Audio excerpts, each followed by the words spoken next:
तो आज हम और एक कहानी की ओर चलते हैं और कहानी का नाम है सीट नंबर 4B की मुसाफिर।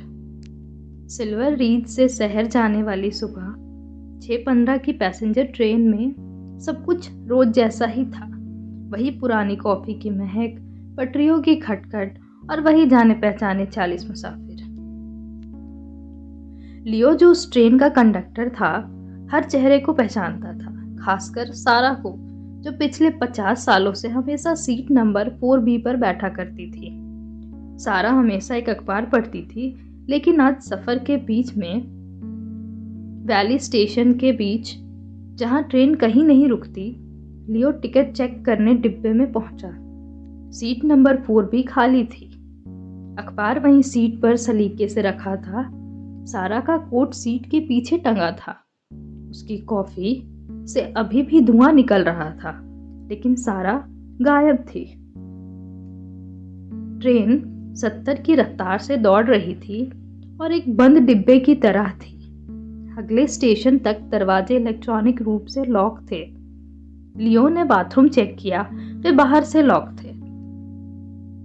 उसने सामान रखने वाली जगह देखी, वहां भी कोई नहीं था। जब 10 मिनट बाद ट्रेन वैली स्टेशन पहुंची तो पुलिस को बुलाई गई। स्टेशन के सीसीटीवी फुटेज देखे गए। उसमें सारा ट्रेन में चढ़ती हुई साफ साफ दिखाई दी थी। फिर वैली स्टेशन के फुटेज देखे गए। वह स्टेशन से कभी उतरी ही नहीं। जब पुलिस ने सीट पर छोड़े गए सारा के सामान की तलाशी ली तो उन्हें सब कुछ ऐसा मिला जिससे उनके रोंगटे खड़े हो गए। सारा के पास जो अखबार था उस पर आज की तारीख 12 अक्टूबर, लेकिन जब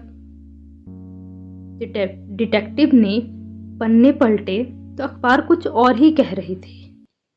उसमें उन घटनाओं का जिक्र था जो अभी तक हुआ ही नहीं। एक पुल का गिरना जो कल होने वाला था और लॉटरी के वो 2 नंबर जो आज रात खुलने वाले थे। तभी डिटेक्टिव को सीट की जेब में सारा का फोन मिला। स्क्रीन पर एक मैसेज टाइप किया हुआ था जो भेजा नहीं गया था।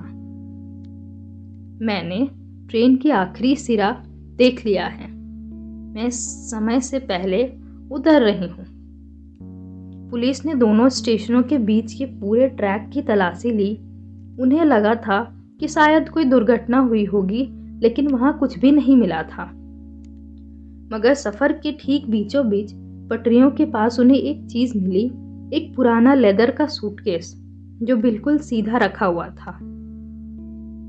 उस सूटकेस के अंदर 1974 के समय की एक कंडक्टर की यूनिफॉर्म थी और ट्रेन के डब्बे की एक पुरानी ब्लैक एंड व्हाइट फोटो थी। उस फोटो में जो 50 साल पहले खींची गई थी, सीट नंबर 4B पर एक महिला बैठी थी। उसने बिल्कुल वही कपड़े पहने थे जो आज सुबह सारा ने पहने थे, और उसके हाथ में जो अखबार था उसकी हेडलाइन थी, हवा में गायब हुई एक मुसाफिर।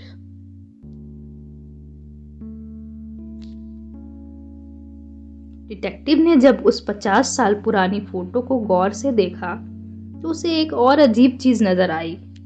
फोटो में दिख रही महिला की कलाई पर एक अनोखी घड़ी थी जिसका डायल उल्टा घूम रहा था। तभी ट्रेन के स्टोर रूम से एक पुरानी अलार्म्ड घड़ी के बजने की आवाज आई। लियो और डिटेक्टिव भागकर वहां पहुंचे। वहां एक पुरानी लकड़ी की संदूक रखी थी जिसे सालों से किसी ने नहीं खोला था। जैसे ही उन्होंने उसे खोला, उसके अंदर कोई इंसान नहीं बल्कि ढेरों चिट्ठियां मिली।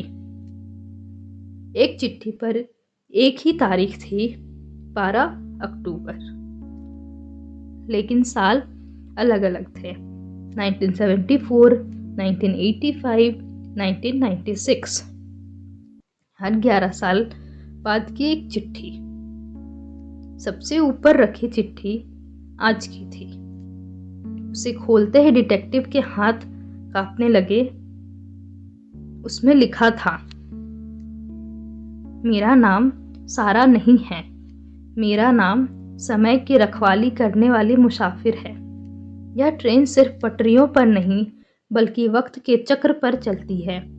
हर 50 साल में एक बार इस ट्रैक पर एक लूप बनता है जहां कल और आज आपस में मिल जाते हैं।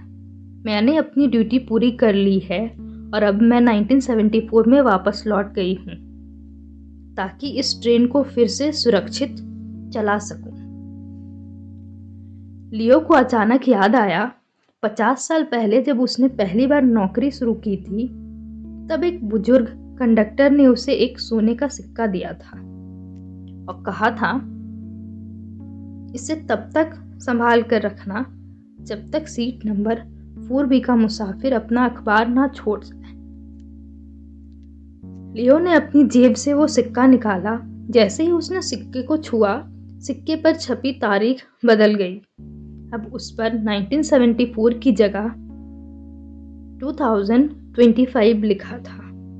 अगले दिन शहर के अखबार में एक छोटी सी खबर छपी, कल होने वाला पुल का बड़ा हादसा टल गया क्योंकि किसी अनजान व्यक्ति ने रात में ही पुलिस को चेतावनी दे दी थी।